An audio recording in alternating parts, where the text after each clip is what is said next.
Good afternoon, this is Bernard Judge. Today is September 15th, 2010.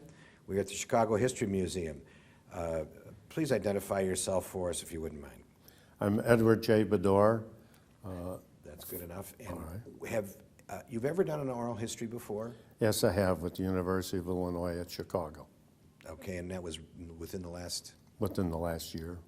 All right. Could you give us a condensed biography, if you wouldn't mind, Mr. Bedore? All right, well, I'm married and have 4 children and live in Springfield, Illinois now. I started out Marine Corps in payroll, and then I was in DePaul University.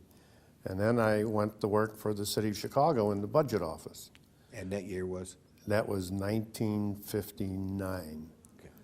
And I worked in the budget office for a few years. And then there was a stories in the Chicago Tribune about how poorly the city was doing its work regarding forestry operations. So Mayor Daley called me in, called in another fellow by the name of Dave Stahl to work. He said, take a look at this and come back with a package for us. So which we did. Fortunately, I knew a lot of other people from other cities in the budget offices, because you would go on convention every year, so you would get to know them. So I found out how they were doing it. Well, the city of Chicago was doing it with a lot of manual work. In other words, a lot of employees. So we came back with a report showing that we needed tower trucks and power saws and different things of that nature. The mayor was he was impressed with our report, did a big press release about it. We also said he had to do a bond issue to buy all this equipment, which he did. So shortly after that, I became an assistant budget director. And then as the budget director was getting up in years, he was in his 80s.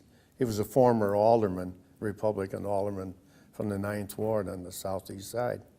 Alderman Lindell, great. He used to be the chairman of the finance committee. Okay. And he was budget director, but the years were catching up. And so the mayor was relying more and more on me to, try to do whatever the budget needed to be done. And so when Alderman Lindell decided to retire, the mayor appointed me budget director. And I was budget director for the mayor until he died. I was a pallbearer at his funeral. I was budget director for Mayor Bolandic, Chief Justice Bolandic. And then the day before Jane Byrne became mayor, I resigned. Even though people were coming in and saying, oh, stay. There was a fellow from Northwestern, I can't, who ran for mayor. Don Hayter? Don Hayter.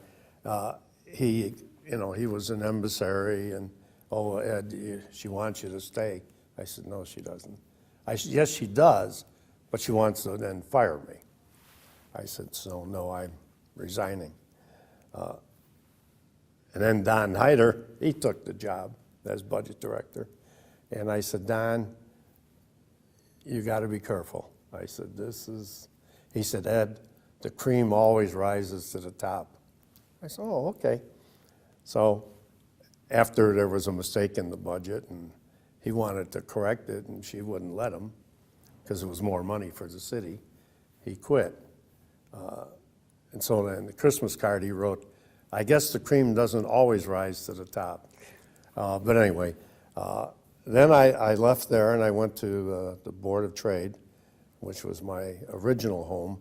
A lot of Bedores were members at the Board of Trade over the years.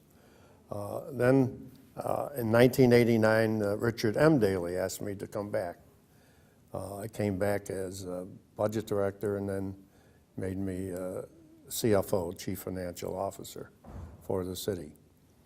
I took the early retirement in '95, but stayed on as a consultant. And my two biggest projects were getting the Millennium Park off the drawing board, because due to the idea, I came up with the financing for it, which was the parking garage.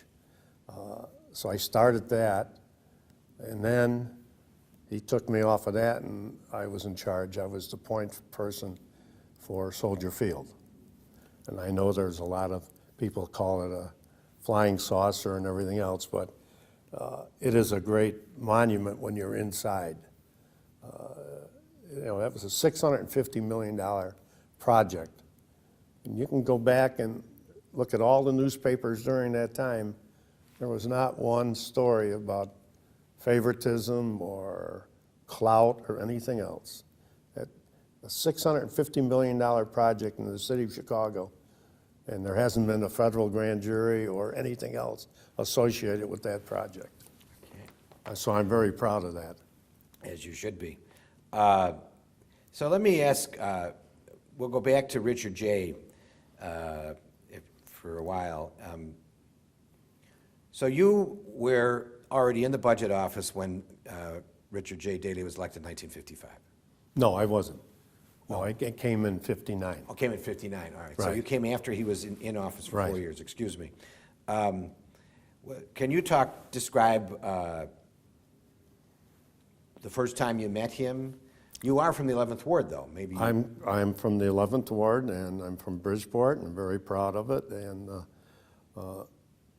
yes, I didn't meet him the first 6 months or year, but I did eventually meet him, and very warm. It was a father image to a lot of the people who were in the mayor's office at the time. Mayor Daley always seemed to have young, vibrant, hardworking people around him. The Ray Simons, Ken Sains, Milt Pekarsky, Lou Hill. I mean, we worked at, Dr. Punyan. Yeah, we did him. There was a core there of hardworking people. And he was never afraid to have good people around him.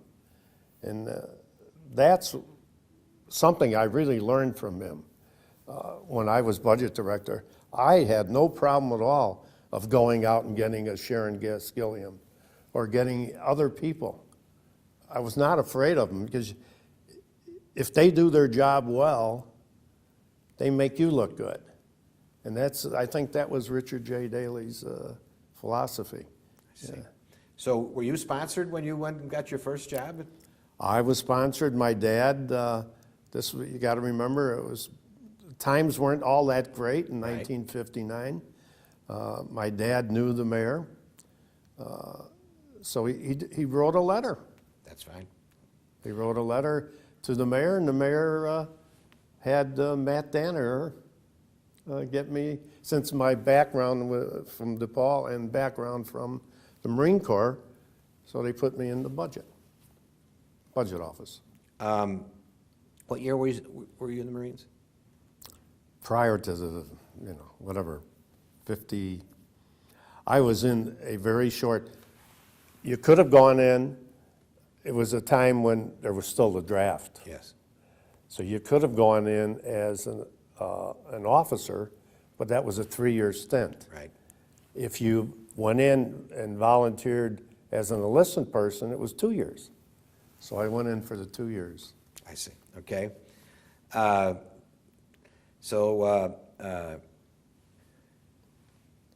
Let's talk about when you were budget director. Describe, if you can, the workings you would have day to day when the mayor was involved, and also the relationship you had with the mayor during that time. Well, the mayor, the one thing that I think everybody should know is that Mayor Daley knew more about that budget than Alderman Lindell or Ed Bedore or anybody else knew. He, don't forget, was Director of Revenue for the state of Illinois. He was Cook County Clerk.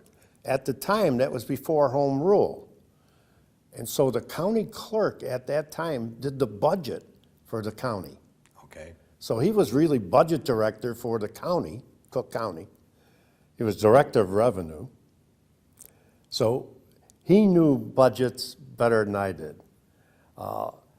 And working really close with him, he knew where things were hidden and things were needed change.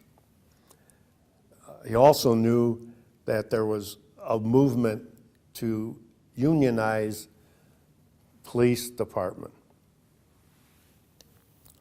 And so what he would do, at the time there was about 6, 7 associations within the police department. Sergeants, lieutenants, and so, yeah. Well, but no, but in In the patrolman's area. the patrolmen, the patrolmen, I think, still had 4. And one of the groups would come in and say, you know, Mayor, we need flashlights for our men this year. Another group would come in and say, we need this, or we need that. And so what he would do is make sure that I got each of those items in the budget. So those particular head of those associations could go back to their membership and say, look what I got for you. This is what we wanted, we got it. He was, I don't want to say, well, divide and conquer. Because there was no police union when Richard J. The other things about Richard J. Daley was that with his staff and his department heads, he tried to make it like a family. He has told us many, many times, and a lot of us did it. He wanted us to socialize outside of City Hall. He wanted your families, your spouses, to get to know each other. And to this day, well, we haven't done it in the last few years, it was with Arch Punyon. It was the personnel, civil service, purchasing, the controller, the health department, law department, the budget office, and there was probably one other. Those department heads, we got together once a month at our home. We would take turns having a dinner party. And you got to know each other. So when you were sitting across the table and negotiating or working on a budget, you weren't enemies. You were friends. I mean, you were still business like, but you had this other side of it. I kept in contact with most of the people. Sad to say, majority of them are not here anymore. But that was one thing he always stressed. And he stressed it for the reasons that you're explaining? Right. So you're all one family. We're not fighting each other, not blaming. You know, Bernie did it. No.